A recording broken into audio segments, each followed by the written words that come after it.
और तो टर्की हो गया। वहाँ पे एक बहुत बड़ा शहर दिखेगा आपको, सबसे प्राचीन शहरों में से एक है इस्तांबुल।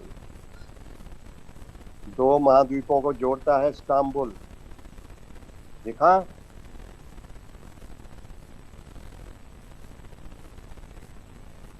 अरे बोलो, वहाँ मिला? एशिया और यूरोप को हाँ जी। जोड़ता है एक शहर। मिला किसी को? ब्लैक सी से हाँ। नीचे आते हुए दो महाद्वीप जहाँ मिल रहे हैं, वहाँ एक बहुत मशहूर टूरिस्ट प्लेस है इस्तांबुल, जिसका पुराना नाम क्या था? कौन कॉन्स्टेंटिनोपल। बताएगा? Very good. कंस्टांटिनोपल। ये राजधानी थी पूर्वी रोमन साम्राज्य की।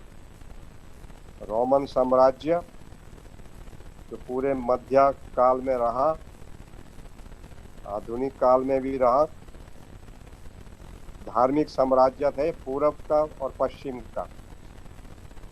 तो पूरब का जो था वो, जैसे आपका कोर्स शुरू होता है ना, रेनेसां, पुनर्जागरण, 1453 में तुर्कों ने आक्रमण किया। कंस्टांटिनोपल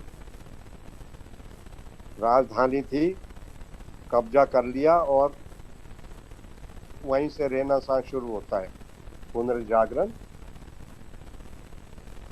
पुनर्जागरण जो आपका पहला चैप्टर है, तो मध्य एशिया से आए तुर्कों ने कब्जा कर लिया पूर्वी रोमन साम्राज्य पे, और इनको यहाँ से भगा दिया, वो इटली चले गए। तो 1453 से शुरू होता है आपका कोर्स, लगभग, पुनर्जागरण, रेनेसांस। तो ये वही जगह है, इसलिए बतला रहा हूँ मैं, याद रखें। किताबों में ऐसे समझ में नहीं आएगा कभी। कंस्टांटिनोपल का नाम बदलकर बाद में रखा गया है इस्तांबुल। बहुत मशहूर जगह है ये।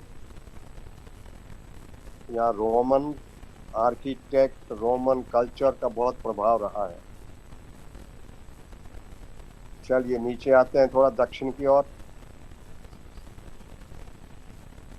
जॉर्डन, जॉर्डन कंट्री है वहाँ पे एक। जॉर्डन दिख रहा है, बाखरेन, छोटे छोटे देश हैं। अब मैं यहाँ से नहीं बता सकता आपको, मैं तो ऐसे ही बता रहा हूँ अंदाज से, लाइन से। बाखरेन, यूएई, सऊदी अरेबिया के पूरब में देखें, Kuwait, Kuwait, UAE, United Arab अमीरात बोलते हैं इसको, यूनाइटेड अमीरात। कतर, कतर है वहीं। ये बहुत अमीर अरब देश है जहाँ पेट्रोलियम निकलता है, पेट्रोल बहुत ज़्यादा है। इसके कारण ये शेख जो हैं सारे, सुल्तान जो हैं यहाँ के, बहुत अमीर हैं।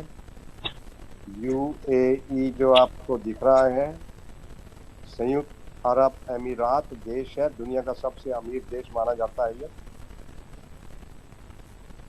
ये 6 सुल्तान हैं, 6, जो मिलकर रहते हैं। विदेश नीति और डिफेंस इनका कंबाइन है। 6 सुल्तानों से बनता है ये देश, यूएई, यूनाइटेड अरब अमीरात। दुबई उसका एक हिस्सा है, जहां आजकल क्रिकेट मैच चल रहे हैं आईपीएल के। Yes Dubai, sir. शारजाह भी वही है, नाम सुने होंगे आपने। तो ये देश है दुनिया का सबसे अमीर, यूनाइटेड अरब अमीरात। यहीं पे है ये, कुवैत यहीं है। थोड़ा नीचे आएंगे तो आपको ओमान मिलेगा, ओमान। Yes sir. मिला सबको? दिख रहा है यस ओमान? सर, दिख रहा है sir. Yes. Capital is Muscat. Muscat. Muscat याद रखें। हाँ, ओमान। और उसके पास में और देखेंगे आप, यमन। हाँ यमन है। दो यमन होते थे, उत्तरी यमन, दक्षिणी यमन। यमन की राजधानी क्या है? साना सना साना सना वेरी गुड। चलिए एक ही बात है, साना बोलते हैं, SANA साना, ये कैपिटल है वहाँ की। और सऊदी अरेबिया के पेनिनसुला में ये देश है जो बहुत मशहूर है, पास में है हमारे, इनका सबका ध्यान रखिए। ऊपर आते हैं थोड़ा सा, आपको मिलेगा फिलिस्तीना, एकदम समुद्र के किनारे, भूमध्य सागर के किनारे, जहाँ ग्रीस है, फिलिस्तीना मिला सबको? No sir. फिलिस्तीना, अरे मिला कि नहीं? इजराइल पैलेस्टाइन, सर पैलेस्टाइन नहीं है, वेस्ट बैंक है, क्योंकि वो एक कंट्री नहीं है, रिकॉग्नाइज कंट्री नहीं है पैलेस्तीन, तो उसकी जगह पर वेस्ट बैंक शो करता है। वेस्ट बैंक इन गाजा किसने स्ट्रिप। बताया आपको? अरे ये तो कब्जा किया हुआ है इजराइल ने सब, गाजा स्ट्रिप और वेस्ट बैंक जो है ये जॉर्डन नदी का, जॉर्डन नदी है वहाँ, उसका वेस्ट बैंक है, जो इजराइल ने जॉर्डन से छीन लिया था 67 में।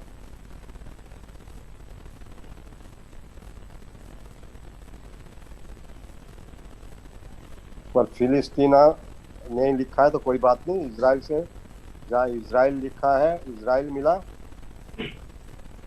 छोटे नक्शे हैं, इनमें हो यस सकता है सर, ना मिल हो गया सकता है। इजराइल। हाँ, तो फिलिस्तीना और इजराइल है यहाँ। फिलिस्तीना भी सन 90 में एक देश बन गया है, और ऐसा नहीं है कि रिकॉग्नाइज नहीं किया है, रिकॉग्नाइज किया है, सबसे पहले भारत ने किया है, ऐसा कुछ नहीं, गलतफहमी है आपकी। अब ये जो फिलिस्तीना है ये बहुत बड़ा एक संकट का क्षेत्र रहा है, खासकर द्वितीय विश्व युद्ध के बाद। फिलिस्तीना समस्या के नाम से जाना जाता है। फिलिस्तीना समस्या, जो आपके हो सकता है राजनीति शास्त्र में कहीं कोर्स में हो। फिलिस्तीना समस्या क्या है, थोड़ा सा इसके बारे में आपको ज्ञान होना चाहिए, तो ध्यान से सुने। फिलिस्तीना जो है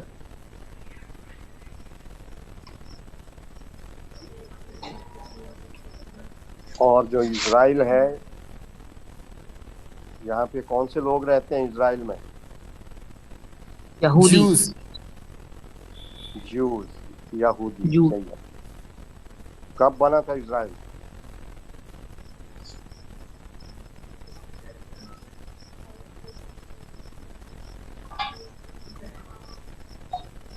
इजराइल का निर्माण कब हुआ था? 1948। कहाँ से देखा? सब पता है सर। Very good. कौन बोला ये? सर अनित्य। है? अनित्य। पता नहीं, अभी मेरे सामने 2-3 ही लोग आते हैं, मैं भी मोबाइल में बैठा हूँ अभी। चलो अच्छी बात है, पता होना चाहिए, तो थोड़ा सा इसके बारे में जान लेते हैं। पता होना।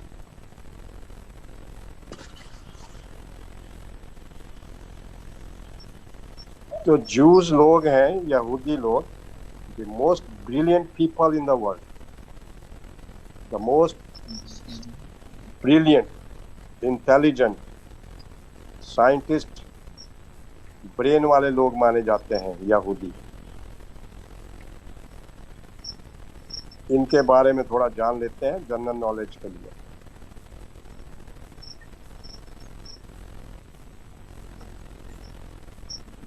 ये लोग मध्यकाल से ही, हाँ, इनके पास कोई देश नहीं था, यूरोप के अनेकों देशों में ये बस गए थे, आगे चलकर अमेरिका चले गए बहुत का अधिकांश लोग। 19वीं शताब्दी में, सॉरी 18वीं शताब्दी में, 17वीं 18वीं शताब्दी में यूरोप के देशों से ये लोग, अमेरिका बहुत बड़े सपनों का देश था, किस्मत चमकाने का देश था। अमेरिका बहुत उन्नत देश था, तो सबको लगता था वहीं पे भविष्य हमारा ठीक होगा। तो बहुत सारे यहूदी अमेरिका चले गए और बहुत बड़ा वोट बैंक है उनका ये अमेरिका में। 19वीं शताब्दी में बाइबल से ये बात फैल गई, बाइबल से फैल गई कि यहूदियों का जन्म स्थल फिलिस्तीना है। बाइबल में नोटेड है कहीं, यहूदियों का जन्म स्थल मातृभूमि फिलिस्तीना है। जेरूसलेम, जहां दुनिया का सबसे प्राचीन शहरों में से एक है जेरूसलेम, यही राजधानी मानी जाती है। और उसका अब नया रूप है तेल अवीव, इजराइल की राजधानी जो आजकल है। तो ये माइथोलॉजी क्या बोलते हैं हिंदी में, धर्मशास्त्र। पौराणिक कथा है जो होती है रामायण महाभारत में। कई जगह हमारे यहाँ हजारों पौराणिक कथाएं हमारे यहाँ। हनुमान ने ऐसा किया, रावण ने ऐसा किया, राम ने ऐसा किया। तो यहाँ भी पुरानी कथा है कि यहूदियों का जन्म स्थल फिलिस्तीना है। तो ये लोग बहुत दुखी थे सारी दुनिया में कि इनकी कोई मातृभूमि नहीं है। तो जब ये पता चला तो ये सब लोग काफ़ी अमीर होते हैं, ब्रेन वाले होते हैं, पढ़े लिखे होते हैं, अपना बोरी बिस्तर बांधा अमेरिका से, यूरोप के देशों से, और फिलिस्तीना में आकर बसने लगे। 19वीं शताब्दी में खासकर बसने लगे। तो वहाँ अरब लोग रहते थे, अरब, जैसा मैंने बताया। उन्हें ये पसंद नहीं आया, तो इनके बीच में तनाव धीरे धीरे बढ़ता गया। ये बाहर से आए हुए थे, लेकिन ये दिमाग वाले थे, पैसे वाले थे, ज़मीनें खरीदी इन्होंने, वहाँ आके बस गए और अपनी मातृभूमि की तलाश में वहाँ पे आए थे। क्योंकि हर देश के लोगों के पास मातृभूमि होनी चाहिए, और जब आपके पास मातृभूमि ना हो तो बड़ी दिक्कत होती है। आपको लगता है कि दुनिया में कोई आपकी इज्जत नहीं करता, आपका अपना जन्म स्थल मातृभूमि है ही नहीं, तो फिर सब जगह आप मेहमान की तरह रहते हैं। जब मर्जी आपको भगा देंगे, जब मर्जी आपके साथ अत्याचार होंगे, आदि आदि बहुत सारी बातें हैं। तो यहूदियों को अपनी मातृभूमि चाहिए थी। बाइबल में जो जैसा लिखित है कि इनकी मातृभूमि यहाँ है, पवित्र भूमि थी ये। यहाँ 3 धर्मों का जन्म हुआ है फिलिस्तीना में, एक तरह से इस क्षेत्र में। तो बहुत ज़्यादा लोग यहाँ आकर बसे, लेकिन इनके बीच में आए दिन दंगे फसाद चलते रहे। ये पूरा क्षेत्र जो है ओटोमन साम्राज्य के अधीन था। ओटोमन साम्राज्य 1453 से लेके 1919 तक। जैसा मैंने पहले बताया, तुर्कों ने इस एरिया में कब्जा कर लिया था। जब कब्जा कर लिया तो 3 महाद्वीपों में उन्होंने अपना साम्राज्य बसाया। अफ्रीका का उत्तरी भाग ओटोमन साम्राज्य में रहा 500 साल। यूरोप के पूर्वी यूरोप, जिसको पूर्वी समस्या के नाम से जाना जाता है इतिहास में, जो बहुत ही दलदल था, कीचड़ था, यहाँ बहुत राजनीति होती रही। सभी के हितों को यहाँ पे साधा जाता था। पूर्वी समस्या के नाम से जाना जाता है ये। पूर्वी समस्या मतलब इंग्लैंड से बैठकर देखो तो ये पूर्व है। समस्या ये है कि तुर्कों यानी मुसलमानों का कब्जा क्रिश्चियन देशों पे था। तो क्रिश्चियन धर्म और इस्लाम धर्म के बीच में 36 का आंकड़ा है, कुछ भी मेल नहीं खाता है। तो आए दिन तुर्की के सुल्तान, ओटोमन साम्राज्य के सुल्तान, राजा अत्याचार किया करते थे इन यूरोप के देशों का पूर्वी यूरोप, हंगरी, बुल्गारिया, रोमानिया, आजकल का चेकोस्लोवाकिया, यूगोस्लाविया, जो 5 देश हैं आजकल, स्लोवानिया, हर्जेगोविना, बोस्निया, ये सब, सर्बिया, मॉन्टीनीग्रो, ये सब जो हैं देश वहाँ नक्शे में मिलेंगे। आजकल अलग हो गए हैं 90 में। पहले एक देश था यूगोस्लाविया। ये सब क्षेत्र, ग्रीस, यूनान जो था पुराना, ये सब क्षेत्र जो थे तुर्की साम्राज्य के अधीन थे। और ये फिलिस्तीना, इराक, जॉर्डन, सीरिया, ये सब भी, उत्तरी अफ्रीका में मिस्र, लीबिया, अल्जीरिया, ट्यूनिस, मोरक्को, ये सब इस साम्राज्य के अधीन थे। ये साम्राज्य 1453 में स्थापित हुआ था, जिससे आपका कोर्स शुरू होता है। और प्रथम विश्व युद्ध के बाद एक तुर्की देश के रूप में ये साम्राज्य संकुचित हो गया था, जो सन 1922 में सेबरे की संधि हुई थी, जिसमें इसको डिसमेंटल कर दिया था, काट छांट कर दी थी, सभी देशों को आज़ाद कर दिया था। तो ये 500 साल तक जो है ये बहुत कीचड़, गंदगी, कीचड़ पॉलिटिक्स का केंद्र रहा। तो फिलिस्तीना एक ऐसी जगह है, फिलिस्तीना समस्या के नाम से जाना जाता है। तो मैं वर्ल्ड वॉर के बाद तक लाता हूँ आपको अब शॉर्टकट में, इसमें ज़्यादा नहीं जाते डिटेल में। राजनीति शास्त्र में जरूर कोर्स में होगा आपके कहीं, या हमारे यहाँ एमए पढ़ेंगे आप तो वहाँ भी मिल जाएगा।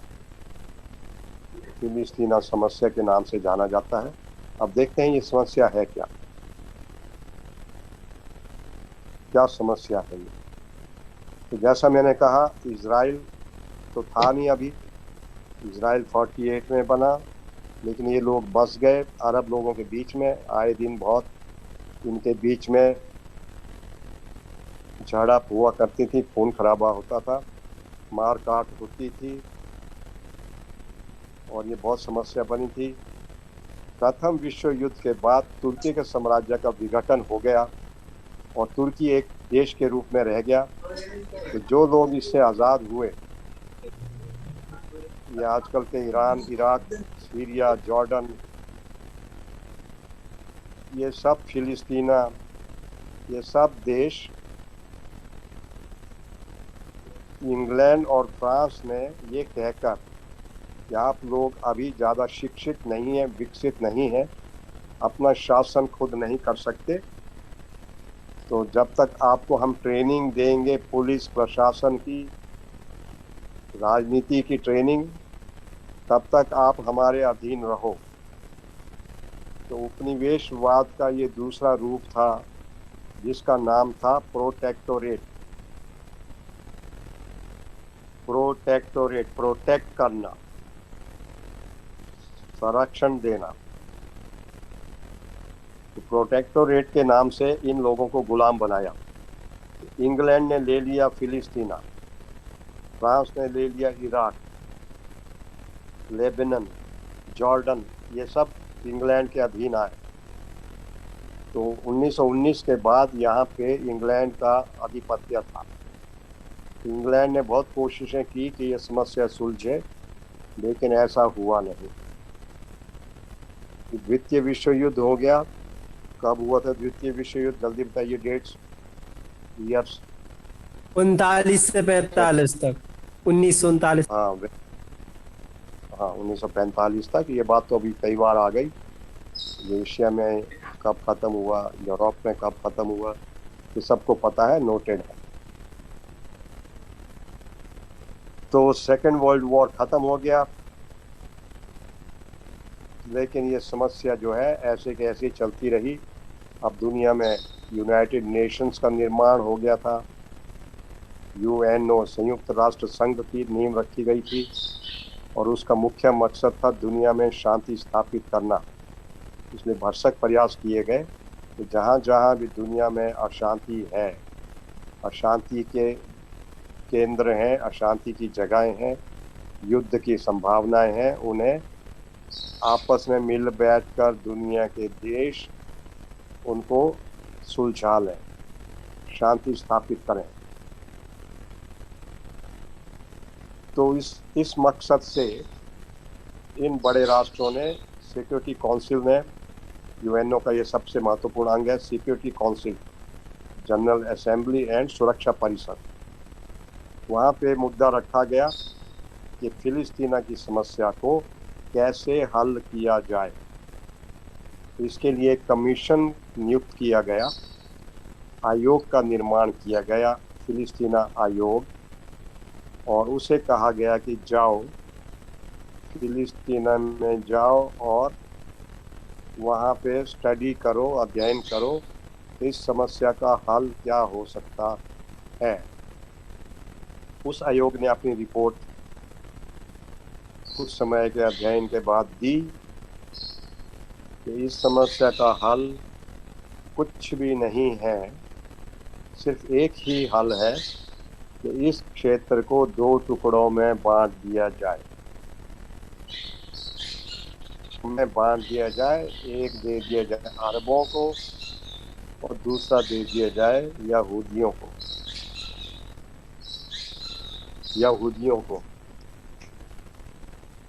यहूदियों को दे दिया जाए। तो इस तरह से 1948 में, शायद अक्टूबर में 1948 में इस इजराइल और फिलिस्तीना का निर्माण किया गया। समझ में आया? ऐसे ये नया देश बना।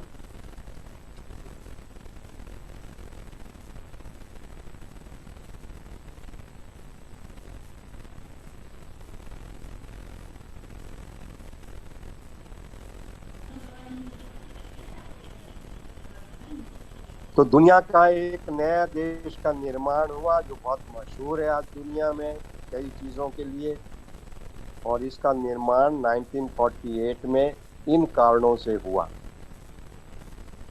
यहूदियों का देश 1948 याद अरे रखें। बड़ी समस्या आ रही ये है। पुराना देश है। क्या बोला? जल्दी बोलो।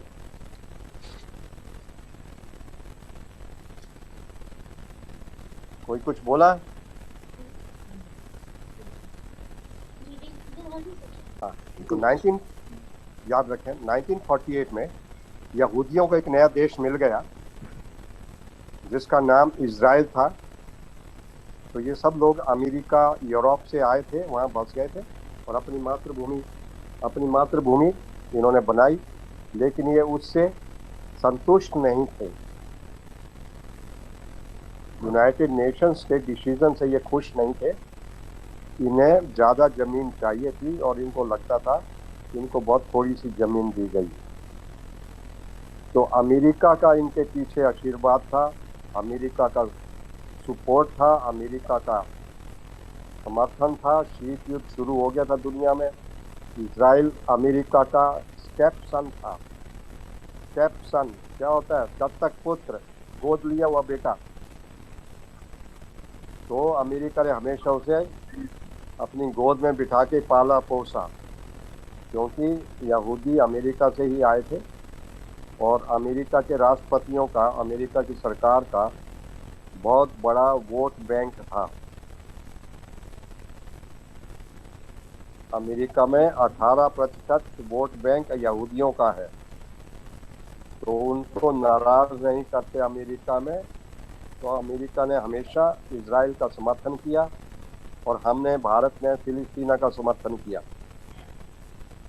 इजराइल एक बहुत ही खूंखार देश निकला, अग्रेसिव था, अग्रेसर था, आए दिन हमले करता था और इन अरबों को उसने ठीक किया सबको। बहुत छोटा जरूर था अरब ये इजराइल, लेकिन काफ़ी धनवान था। अमेरिका का उसको समर्थन था, इसलिए अरब राष्ट्र उसका मुकाबला नहीं कर पाए कभी भी। तो 48 में बनते ही इसने आसपास के अरब राष्ट्रों पे धावे बोल दिए और ये फिलिस्तीना को उजाड़ दिया। फिलिस्तीना एज ए कंट्री, फिलिस्तीना एक देश के रूप में इन्होंने कभी बनने ही नहीं दिया। तो फिलिस्तीना के लोग जितने भी थे, अरब लोग, ये तितर बितर कर दिए इन्होंने फिलिस्तीना से। तितर बितर हो गए, आसपास के देशों में चले गए। तो 5 लाख जॉर्डन में, 2 लाख इजिप्ट में, सीरिया में, इराक में, लेबनान में खासकर, तो 2-3-4-4 लाख ये आसपास के देशों में जाकर रेफ्यूजियों की तरह रहने लगे और तनाव इनके बीच में बहुत बना रहा। यूनाइटेड नेशंस भी यहाँ कोई मदद नहीं कर पाया और ये समस्या आने वाले 20 साल तक खिंचती रही। ऐसे ही आए दिन झगड़े, इजराइल आक्रमण कर देता था अमेरिका के समर्थन से, सोवियत संघ जैसा मैंने कहा सुपर पावर्स फिलिस्तीना का समर्थन करते थे, तो अमेरिका इजराइल का, और इनके बीच में एक बड़ा युद्ध हुआ 67 में, अरब इजराइल युद्ध इस नाम से जाना जाता है, अरब इजराइल युद्ध 67 में हुआ, जिसमें 9 अरब राष्ट्र मिलकर लड़े इस छोटे से देश के साथ। 9 अरब राष्ट्र, 9 देश थे, मिस्र, सीरिया, इराक, जॉर्डन आदि आदि, ये सब, सऊदी अरेबिया, सब मिलकर मुकाबला किया इजराइल का, लेकिन इजराइल विजयी रहा और इजराइल ने इन देशों के कई क्षेत्र कब्जे में कर लिए। गाजा पट्टी, मिस्र की गाजा पट्टी, मिस्र का सिनाई पेनिनसुला, प्रायद्वीप, वहाँ दिखा होगा सऊदी अरेबिया में, जो मिस्र का था। मिस्र अफ्रीका में है, स्वेज नहर के पार देखेंगे उत्तर की ओर तो सिनाई दिखाई देगा आपको नक्शे में। ये घेर लिया। जॉर्डन नदी का पश्चिमी किनारा जॉर्डन से छीन लिया। सीरिया से इन्होंने ले लिया, सीरिया की गोलान हाइट्स, गोलान की पहाड़ियां छीन ली, जो आज तक इनके पास रही है।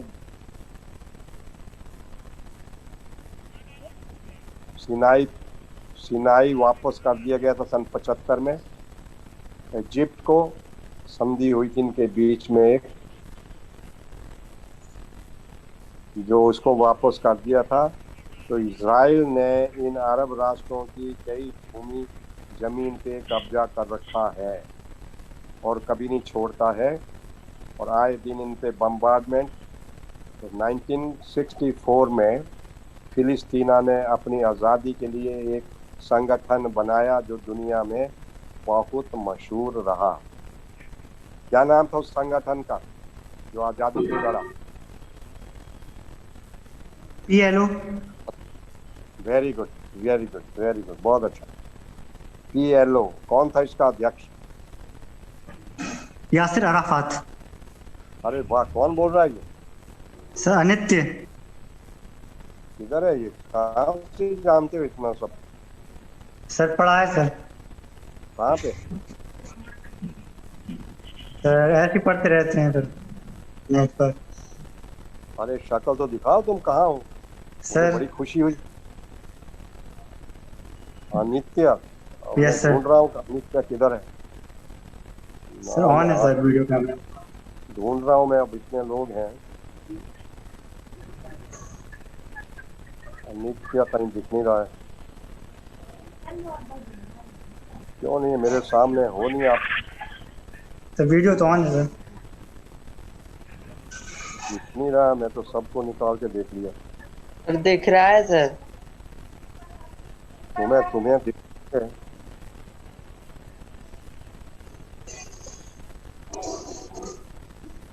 कहाँ? सत्यम,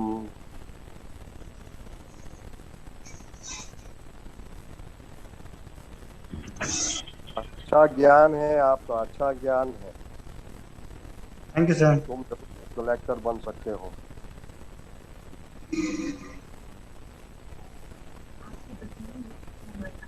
हाँ, वेरी गुड। तो PLO की स्थापना 1964 में हुई थी, जिसके मुखिया थे यासर अराफात। एक बहुत ही दुनिया के मशहूर नेता, जिन्हें भारत ने हमेशा समर्थन दिया। सोवियत संघ उनके साथ था, तो उन्होंने अपनी आज़ादी की लड़ाई जारी रखी। जाके सन 90 में पार्शियल आज़ादी मिली, फिलिस्तीन का निर्माण हुआ। 43 साल तक 43 साल तक फिलिस्तीनियों को बसने नहीं दिया, लेकिन अभी आज भी वहाँ पे प्रॉब्लम है। फिलिस्तीन और इजराइल के बीच में अभी भी झड़पें होती रहती है। तो मैं समझता हूँ इतना बहुत है आपके लिए फिलिस्तीना पे। बाकी आप स्वयं पढ़ लें, जिनको ज़्यादा इंटरेस्ट है गूगल कर लें, किताबों से पढ़ लें। पॉलिटिकल साइंस में ये पढ़ाया जाता है, सब्जेक्ट हिस्ट्री में भी पढ़ाया जाता है, लेकिन आपको ऐसे कहानी के रूप में अब कहीं नहीं मिलेगा। तो मैंने इसलिए बता दिया कि आपको ज़िंदगी भर याद रहे कि फिलिस्तीना क्या है दुनिया में। समझ में आ गया सबको? समझ में आ गया? कोई प्रश्न हो इसको लेकर तो पूछ सकते हैं। तो इस सर तरह से वेस्ट हमारा, बैंक है वो फिलिस्तीन के पास है, वेस्ट बैंक और गाजा स्ट्रिप। हाँ हाँ, तो जॉर्डन के पास नहीं। जॉर्डन नदी का पश्चिमी किनारा।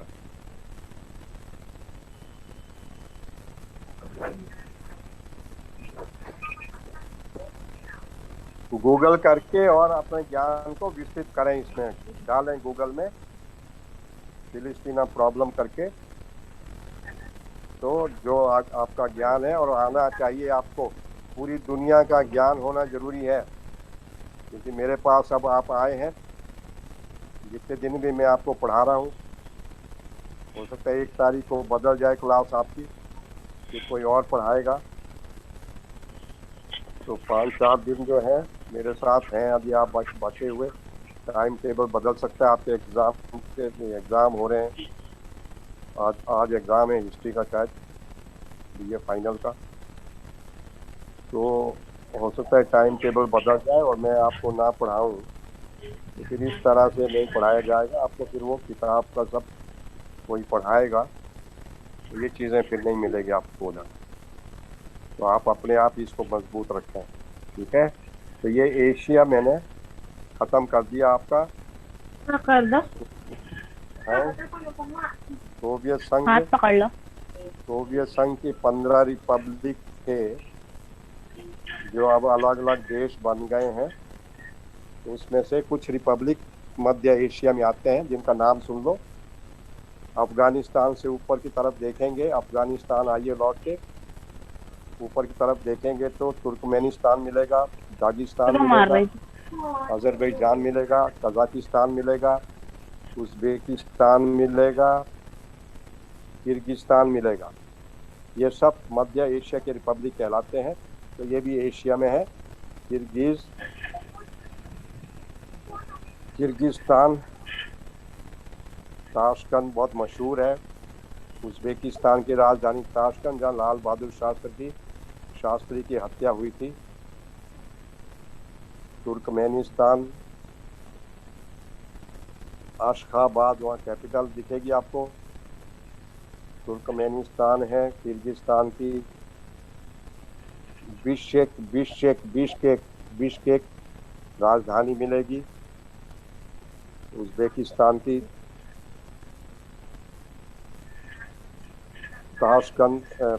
कजाकिस्तान है, वहाँ बहुत बड़ा, अलमाता जिसकी कैपिटल है। मिला सबको नक्शे में? देख रहे हैं सब नक्शे में? ये Yes, मध्य sir, एशिया मिल रहा है। रिपब्लिक है, 5-6, वेरी गुड। तो इनके अजरबैजान है, वहाँ अजरबैजान, बाकू जहाँ पर है बाकू, कैस्पियन सागर के किनारे बाकू है, कैपिटल है वहाँ की। तो ये भी सब एशिया में आता है। और 75% रूस का हिस्सा भी एशिया में है। 75% रूस का हिस्सा एशिया में है, लेकिन जोग्राफिकली है वो, लेकिन जनसंख्या सिर्फ 25% है। इसलिए रूस को हम यूरोप का देश मानते हैं, तो उसको यूरोप में पढ़ेंगे। तो इस तरह से एशिया पूरा मैंने ख़त्म कर दिया, आपको सब देश घुमा दिए, एक एक देश के बारे में बता दिया। अब आपके ऊपर है, आपको याद रखना है कितना आगे बढ़ना है। मैंने मोटा मोटा आपको चाबियां दे दी है। Any question? किसी को कुछ पूछना हो तो पूछ लें, टाइम खत्म हो रहा है।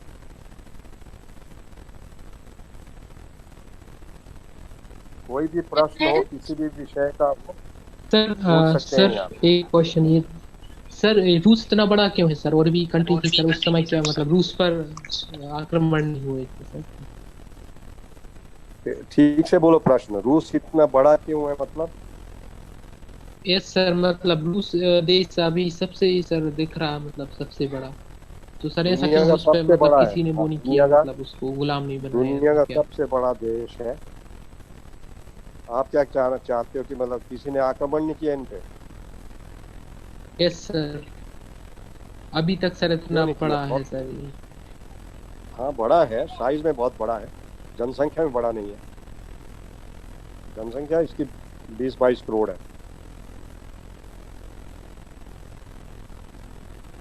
तो क्या प्रॉब्लम है? बड़ा होना वो है बड़ा। साइबेरिया है, बर्फ, बर्फ ही बर्फ। अमीर है बहुत, रिच है बहुत, साइबेरिया बहुत रिच है। भारत से 7.5 गुना बड़ा है सोवियत संघ। भारत का क्षेत्रफल 32 लाख वर्ग किलोमीटर है, तो सोवियत संघ का क्षेत्रफल 2 करोड़ 20 लाख वर्ग किलोमीटर था। तो चूंकि अब सोवियत संघ टूट गया है, 14 देश अलग हो गए, 15वां रूस है। 14 देश अलग बन गए हैं, इसलिए उसका क्षेत्रफल और जनसंख्या कम हो गई है। फिर भी रूस सबसे बड़ा है, पूरे एशिया में, उत्तरी एशिया में फैला हुआ है। तो आपका प्रश्न क्या है? आक्रमण नहीं किए, क्यों करेगा कोई आक्रमण? बहुत किए हैं आक्रमण बीच में। तातार मंगोलों ने बहुत आक्रमण किए हैं मध्यकाल में। तातार मंगोल आक्रमण हुए हैं, पर उन्होंने खदेड़ दिया सबको। पर ऐसे कोई किसी का गुलाम नहीं रहा है रूस कभी भी। सार रूस के गुलाम रहे ये मध्य एशिया के, जितने मैंने बताया आपको, ये सब मध्य एशिया के रिपब्लिक रूस के गुलाम थे। और कोई प्रश्न? चलिए तो खत्म करते हैं यहीं। अटेंडेंस। हाँ अटेंडेंस, राइट राइट, याद दिलाओ। फोटो दिखाओ सब।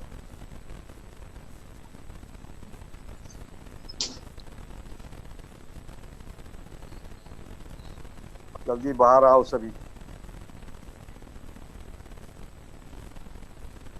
अरे फोटो ही नहीं आया किसी का, कहाँ चले गए? सर भरतपुर से प्रेजेंट। कैमरा तो ऑन है हमारा। नहीं आया किसी का अभी। हाँ ये 3 लोग सामने आए। एक, हाँ सामने आओ। 2,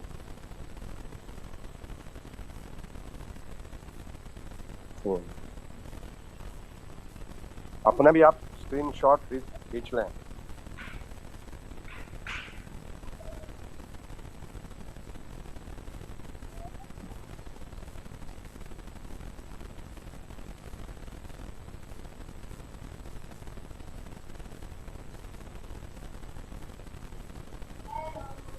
हेलो,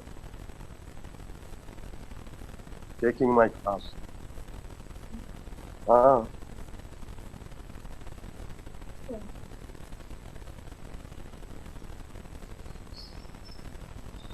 टेकिंग अटेंडेंस। फोटो दिखाओ, फोटो साहब, पिक्चर्स दिखाओ अपनी। सर ऑन है कैमरा। अरे अब देखता हूँ कहाँ कहाँ है।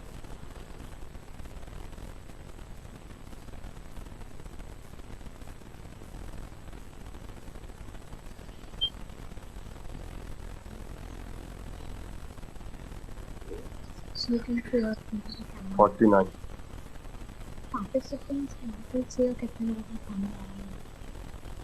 कैमरा से क्या करना? नहीं नहीं, I am taking screenshot for record.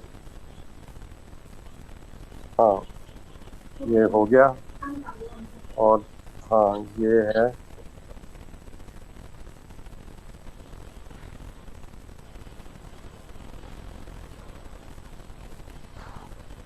सबके आ गए, अपने पास भी रिकॉर्ड में रख लें।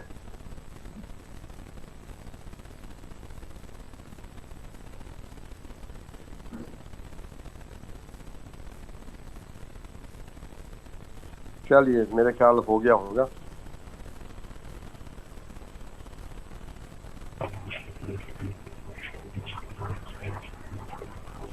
Yes sir. चलिए सी यू टुमारो। हाँ ठीक है, thank you sir, thank you.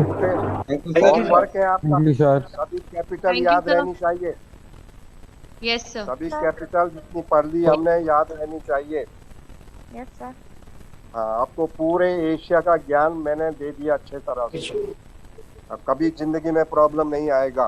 कोई भी सब्जेक्ट समझने में नहीं, पढ़ने में नहीं, गूगल करने में नहीं, टीवी न्यूज़ सुनने में नहीं, कौन से देश कहाँ हैं, क्या उनकी कहानियाँ हैं, ये ज्ञान आपको किसी भी पुस्तक में नहीं मिलेगा। समझ गए ना? इसलिए आप उसको मजबूत करते रहें, भूलें नहीं। चलिए ओके, सी यू टुमारो।